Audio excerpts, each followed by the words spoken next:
People ask me all the time, man, how would your life be if you didn't train martial arts? And I'm gonna be honest with you, I would not have a clue. The process of training and the process of personal refinement, the process of personal development is so ingrained in my person, I don't know exactly who I would be.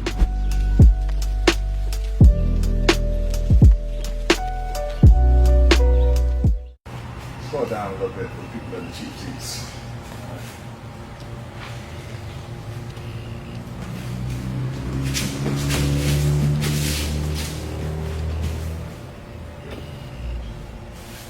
Now, let's put the cross-gripping sequence with some attacks, some movement. What attacks do I want to do? I want to do ko-uchi, o-uchi, and what? No-so. And that's it.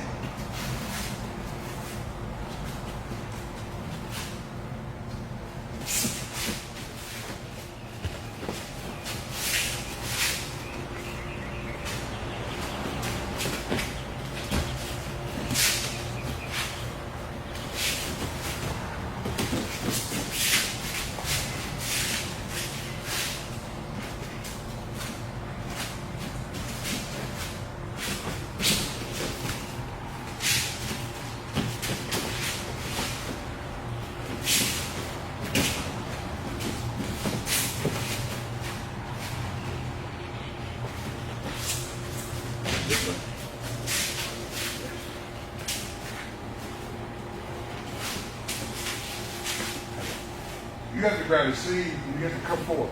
You can't grab the sleeve and then relaunch your hand and then come back. You have to go from the sleeve straight forward.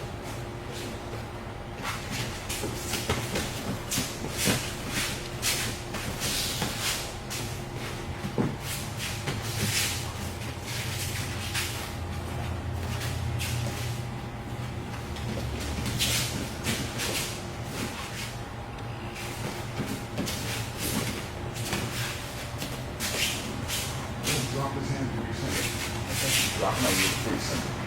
A lot of people do that too when they jab, they drop. They drop before they send. Don't drop before you send. Just go sleeve, send. Or sleeve, send. Or sleeve, send. All right?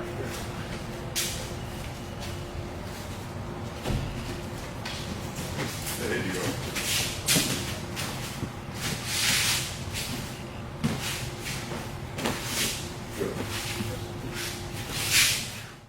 One of the things that totally ruins a financial budget are what we call the twos and the fews.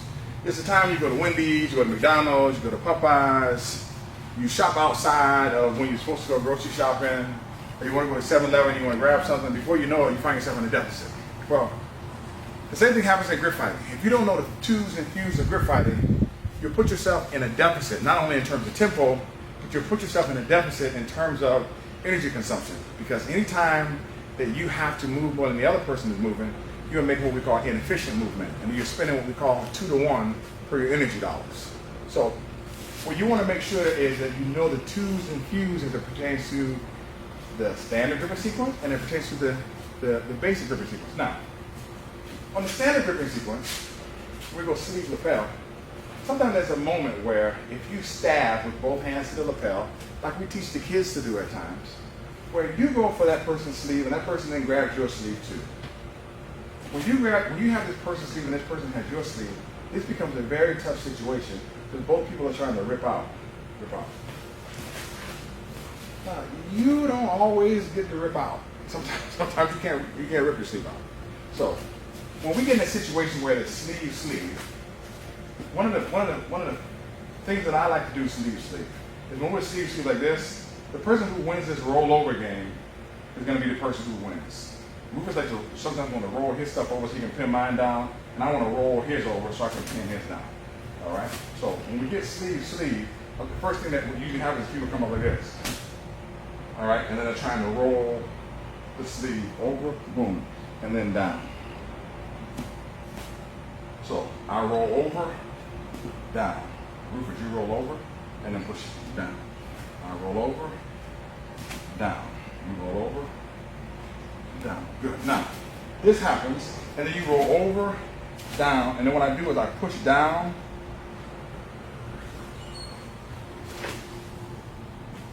And I don't stay here. Once I pull my elbow out, I pull my elbow out high. I'm not trying to hit him in the chin. But if his chin gets in the way, it's okay. All right, and then I come out, and I push across. Here. Right.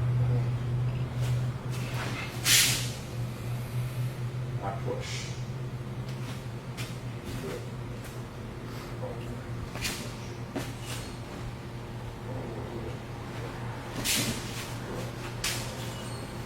Now, it doesn't work the same for him because I'm ahead in tempo because I'm the one that grabbed the sleeve first.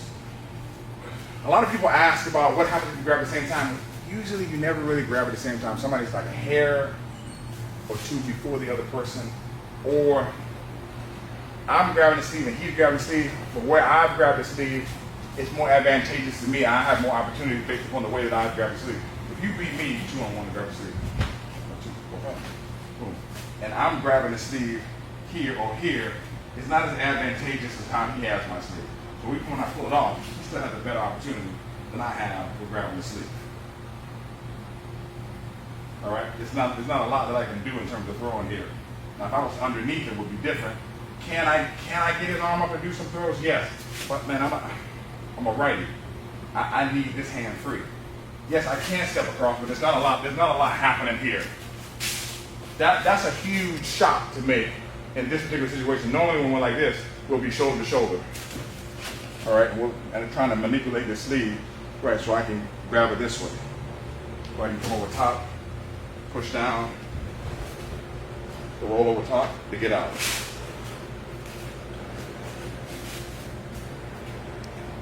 I'm gonna grab your sleeve, you grab my sleeve. Boom. So now Rufus is not letting me roll my hand over top.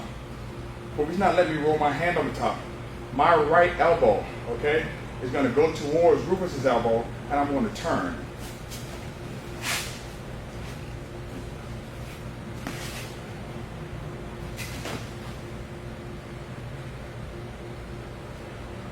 Go over this way. My elbow will start moving his elbow and I'll turn. The other one is, grab my sleeve, I grab this one. I learned this from Winston Gordon. I will now push this over top of this and change my feet briefly.